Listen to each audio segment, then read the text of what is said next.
All right, let's just dive right in. We've all been there, right? You've heard the stories, maybe you've even felt it yourself. That super strange, unnerving feeling that you are not alone in an old house. Well, today, we're not exactly going ghost hunting. Nope, we're going blueprint hunting. We're gonna dig into the science of why some places just feel haunted.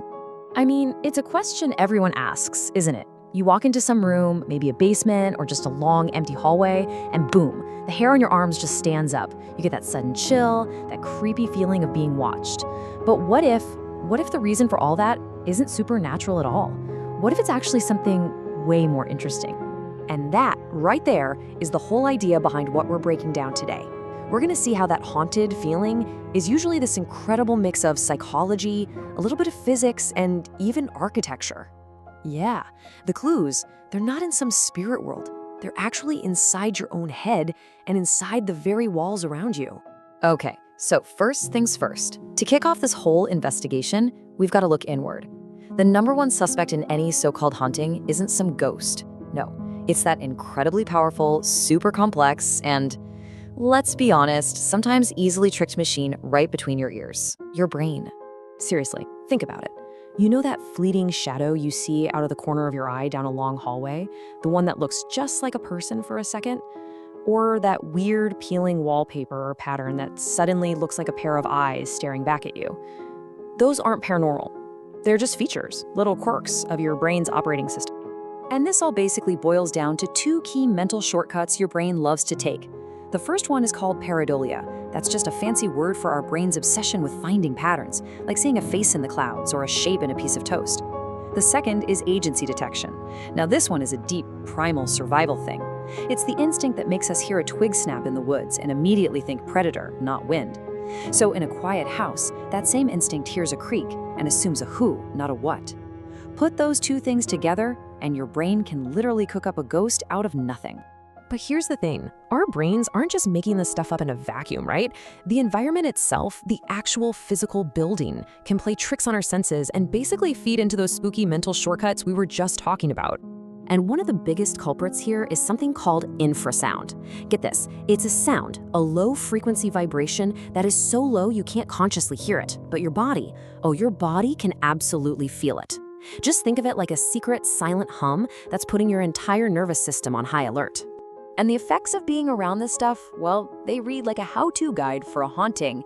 It can create this deep sense of dread, that feeling of a presence in the room, chills down your spine, even visual distortions. I mean, sound familiar? Scientists have even figured out that certain low frequencies can actually make your eyeballs vibrate, which can create those blurry, shadowy figures you think you see in your peripheral vision. How wild is that? So where is this spooky ghost frequency coming from? Is it something supernatural? Not at all. In fact, it's usually something incredibly boring. We're talking about old pipes rattling in the walls, the low hum from an air conditioner, or even vibrations from traffic on a nearby highway. Any of those things can fill a room with infrasound, giving you that awful sense of dread, and you'd have no idea what was causing it. Okay, and what about the classic cold spot? You know that one part of the room that's freezing? Well, turns out a simple draft from a leaky window or a gap under a door can make the temperature in one tiny spot drop by as much as 15 degrees. So you walk through it, your skin suddenly gets ice cold, and your brain just goes, whoa, that's not right. That's ghostly. Okay, so let's recap. We've got a brain that's hardwired to look for faces and assume there's a who behind every noise. And we've got a building that might be creating weird vibrations and cold spots. Now, let's add the final, crucial ingredient that turns a weird feeling into an actual ghost story, the power of suggestion. Imagine this. You're in a perfectly normal, kind of boring room, but then someone leans in and whispers, they say a child disappeared from this very room. And just like that, everything changes, instantly. Your senses go on high alert. Your brain has just been handed a script, and you better believe it, it's gonna start looking for its ghost.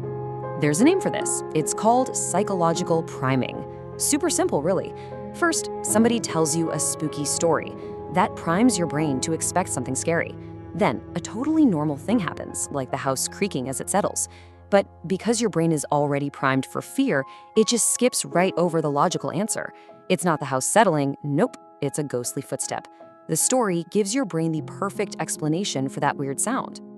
All right, let's put it all together and solve this thing. A haunting isn't really one single event. It's more like a perfect storm, right? It's where your own psychology crashes into the physical environment, and the whole thing gets wrapped up in a really good story. And this chart really lays out the whole case file. See, it's not just one culprit, it's a whole crew working together. You've got the infrasound from the old pipes making you feel anxious. You've got a draft creating that sudden, creepy chill. Your built-in agency detection turns a house creak into a footstep, and your pareidolia makes you see a face in a random shadow. And then the final piece.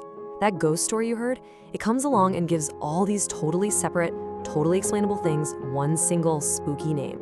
And really, that's what it all boils down to. A ghost is just a story. It's the story your brain tells itself when it gets a bunch of confusing data from your senses that it can't explain right away. It's not proof of something supernatural. If anything, it's proof of how fascinating and creative our minds are, always trying to make sense of the world around us. So I'm gonna leave you with this question. The next time you're in one of those creepy places and you feel that sudden chill or you hear that weird noise in the other room, what's your first thought gonna be? Are you gonna look for a ghost, or are you gonna look for the draft? Maybe check the air conditioner and just kind of marvel at the incredible spooky story your own brain just tried to tell you.